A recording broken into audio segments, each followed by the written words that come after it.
Okay, I'm reading the 12-week year, get more done in 12 weeks than others do in 12 months. And I really love this book. I've just gotten so many insights after insights after insights. Now I got to this part on accountability, which is really interesting to me because it's kind of describing accountability as um, the way most people look at it is we're going to hold him accountable. We're going to hold them accountable. And basically the theory or their position on the author's position is that you can't hold someone else accountable because that is an internal state of being, accountability, which I agree with. But just reading this little one part, okay, this is from Peter Kostenbaum and Peter Block, who are the authors, and they discuss accountability as follows. We have a small way of thinking about accountability. We think that people want to escape from being accountable. We believe that accountability is something that must be imposed. We have to hold people accountable, and we devise reward and punishment schemes to do this. Those beliefs are so dominant in our culture that they are difficult to question, yet they are the very beliefs that keep us from experiencing what we long for. The very nature of accountability rests in the understanding that each and every one of us has freedom of choice. It is the freedom of choice that is the foundation of accountability. And so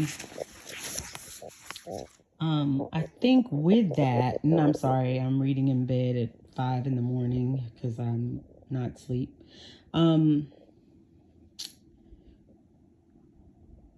I think what is interesting about that is, does everyone have freedom of choice? And I think that is what's debatable. And you're right, and they're right about saying that when we hold someone accountable, or what we call accountable, whether it's the judicial system or whatever, we're holding them accountable. We're really delivering consequences. So I totally agree with that line of thinking. But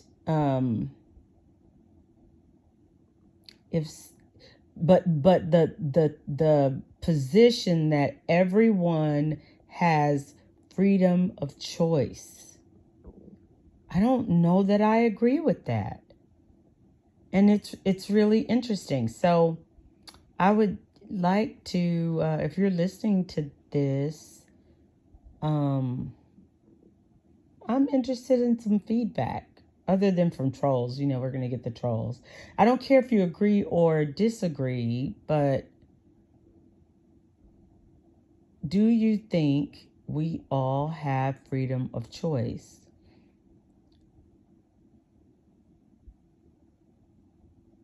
In every situation, because I think that's kind of key as well. Whether we believe there's freedom of choice in every situation. And I think that's where I believe it differs. And so if I were to walk down just a few scenarios in my mind, and you know, it's possible that just doing that will help me see, because oftentimes I just kind of talk it through. So let's think of a mother who has children and she's trying to take care. Well, we don't even have to go there. Just women who are assaulted. or, taken advantage of or are worded, they don't have freedom of choice in that moment. So that eliminates that right there. Yeah, because I let me make sure. Let me just read this again. To make sure I'm not adding something that wasn't there. But I think, because in here there's also a quote that I just grab quotes from all kinds of that mean something to me, or that I have to make a decision on as to whether I agree or not. And it says, our last free act, after which no further free acts are possible, is to deny that we are free. Okay, I agree with that. Because, I mean, if you deny that you're free, like, yeah, then, I mean, then there's nothing else free, right? Because you're operating under some type of duress or control, you believe, or whatever. So, I mean, I can kind of go with that. I could also debate the other side, as always, but I can kind of go with that. I wrote it out because I want to think about it some more. But this one says,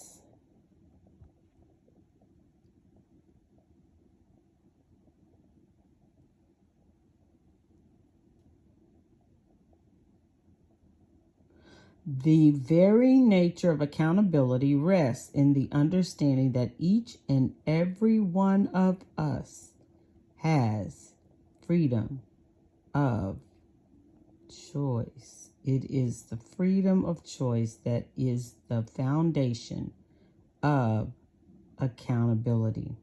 I do agree with that. So the freedom of choice, with the freedom of choice comes accountability.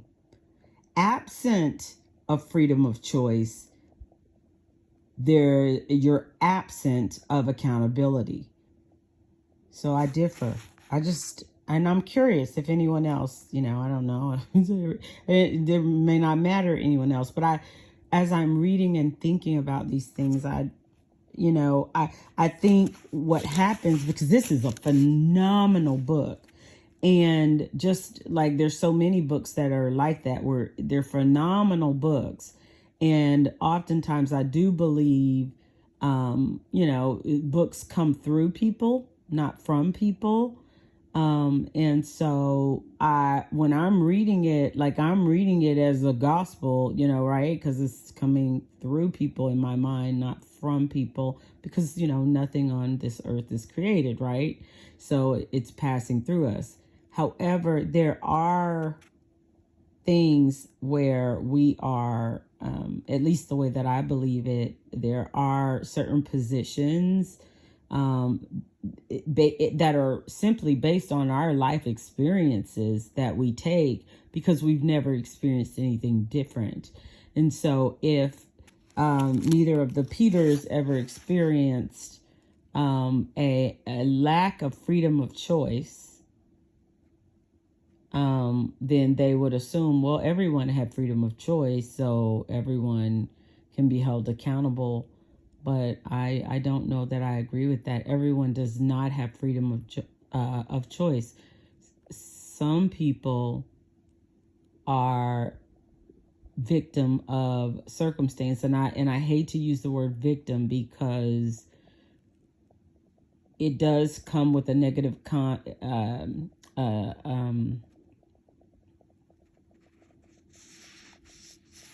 the word just left me, but anyway, it does come with a negative connotation, being a victim versus being accountable. But if you are a child born to an addicted parent, and then, are born addicted to some substance, you had no freedom of choice in that. But that simple thing will affect, or can affect, the entire rest of your life. And every experience that follows that often is impacted by the PTSD and the trauma of what happened before birth in some cases. And that is not freedom of choice. But the way that the system, not the system, but the way that we look at it as free people is that they still had freedom of choice. So even though, this happened and that happened and this happened, at that moment they had freedom of choice. And I might argue that they had no knowledge, no word, no experience of choice. So much so that they had no capacity to reach and grab something different than what they did, if that makes sense. So anyway, I'm just up reading. This is a great book. It is about execution, just getting things done and getting them done at a faster pace. And that can be anything. It can be business, it can be laundry, it can be losing weight, whatever your thing is. But it's just an amazing book. And I got to thinking about it, and I said, you know what? I'm gonna just make a commentary on that. And as a matter of fact, while I'm doing that, I'll go through and just give a little summary of the other things that I've wrote, which a lot of this is stuff that I teach in Dreams Fulfilled. So it's not new to me, but it never fails. There is something to be learned from everything and everyone. And so it is showing me things in a different way. In a different way of thinking about things. Like, these authors obviously think of accountability much different than I do. So that's just always interesting and nice and refreshing to see that we have that freedom of thought, So anyway, but some of the things that I documented, it's just, your thoughts drive your action. And so what that is coming from is the whole thought that there is an annual measurement period. Like, how did you do this year in your business? What is, how did you do last year? Well, how is that compared to 2 years ago? And someone said a year was 12 months and whatever. And we all just kind of believed that and went with it. And so I thought that was an interesting little point there. And I'm sure it's not the first you've heard of that either. And then this one, without a compelling vision, you will discover there is no reason to go through the pain of change. And that is so true. Like, that is so true. If there is not something, I know for me, if there's not something that I'm like striving for, or that, that is driving me, then I find that I take my time. I actually work best under pressure. At least most of my life I have. As I've gotten older, that's not as easy as it used to be. But before, I would work a lot harder under pressure, and a lot more effective. So that's an interesting thing that has changed with me with age. So anyway, feel free to share on that as well. And then here's another little thing I thought was cute. This is by Lily Tomlin. All my life, I wanted to be somebody. Now I see I should have been more specific. So I thought that was funny. Like, somebody, what? Well, you are somebody. And here's like some little goals I have. My 12-week goals, like pay off home, pay off car, hit 50K in course sales, which is like really small, but just in one session. And then I woke up. Oh God, that's funny. It's funny to me. Okay, now, these are things, the greatest impact. Okay, those are more just to-dos that I have, but instead of realizations from the book. Under chapter 1 week at a time says consistent action determines your future. What you do consistently. And under there's a book called Average Sucks by Michael Burnoff that I love. I read. I have the clothing, the whole thing. Like, I am a part of the cult. And it's awesome. And it's motivational. It's a type of motivation that can pull me, which is not easy to do. And it can kind of keep me plugged in. But one of the things he would say is the success, the outcome, the future is really in the monotony. It's not that, I'm going to work every day of my life and then boom, I'm going to become a millionaire. That's just not how life shows up. It's not, I'm going to do this, one thing. I'm going to go make this one YouTube video and it's going to go viral and I'm going to be millionaires. It really normally is not. Now, are there, people where that has happened? Yeah, there are. But for the masses, I would say that would always be an exception when that happens. It is just doing. And even when it seems like it has happened, even in my life where it seems like I went like one day, I just woke up and whoop, everything fell into place and started going. But I don't even know how many business failures before I got to that day. I had, just failures inside the business, failures of different businesses. So before I got to that day, I had fallen and got back up and fallen and got back up and fallen. If you think about it, that's just like babies, as they're walking and they're learning to walk, they fall, they get back up, they fall, they get back up, they hurt themselves, they cry a little bit, they get back up and they try again. And so it's not until we get older that we look at falling as something's wrong with you.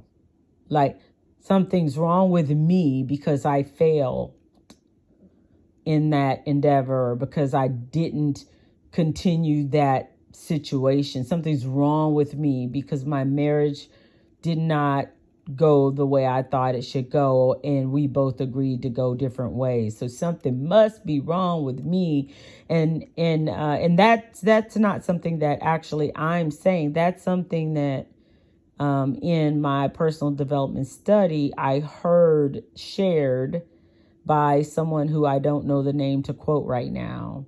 But I do know it was shared on Diary of a CEO. And the person, I know who it was. It was Mel Robbins and she was doing an interview on Diary of a CEO. And she was saying, when we're all babies, you fall, you get back up, you fall, you get back up. That's just what you do. And it's never a case where you feel like it's your fault, like something's wrong with me because I keep falling. Like, because if that was the case, you'd never walk, right? You never talk, you never do any of those things. But what happens is, once you learn all those basic things and then you're going, as you get out into the world and school and around other people, you begin to turn against yourself. And when you fail, when you get laughed at, when you answer a question wrong, now there's something wrong with me. And that's a significant error in our makeup, really, is her point that she was making, which was, I totally agree. I mean, I totally agree with that. So anyway, yeah, I'm up and have been up all day, not even a nap. And just thought I'd do some reading and some sharing. Let's see if it's there anything else in here. Because it might be there, it might be that I'm up because someone needs to hear this tonight. Oh, this is the chapter on intentionality, and intentionality is also on my nightstand. So that's one of the things I have listed to, as a matter of fact, to look at every single day. And it's intention, urgency, and integrity each day. And intention is knowing where I'm going or what the purpose is for that day. And not just physically what I'm going to do or mentally, kind of thinking on things. It's more about what's up under, why am I doing it? So the intention is, what is my desired outcome for that? And then the urgency for me, obviously means, let's do it. We know it needs to get done, so let's get it done and not let it take up space, which is the whole purpose of this 12-week year, because we want to get stuff out and make it move. And then, so this talks about a way of kind of strategizing by using time blocks. So you have blocks of time where you have your plan tasks, your money-making tasks, and you call those your strategic blocks. And then you have buffer blocks where you're just doing the cost-based tasks. Is how we call them in accounting. They're cost centers, checking email, answering kind of random questions that have nothing to do with the CPA, right? Just those kind of, hey, I've been a client for a long time and now we're friends and I'm just going to give you a call and ask you about something. And then you end up on that thing for 2 hours, and so those are buffer blocks, right? And you try to keep those to a minimum in some cases. So, and then you have your breakout time, which is your time that you're away from work altogether and you're really away. Like you're not just away, but, like me taking calls in the car, you're really away. Oftentimes I forget to turn my phone on Do Not Disturb when I move around. So I end up getting calls on my phone all the time. So I really do need to do better about that. So anyway, and I think where I started was here about accountability. So that was the last piece. So I will share more, but I definitely recommend grabbing this book, or if you're more of an auditory person, maybe the Audible book or the audio book is a neat thing. But I am finding it very useful so far in helping me to just kind of get moving. So anyway, I hope everybody's having a good night of sleep because I'm still up. Talk to you guys soon. Bye-bye.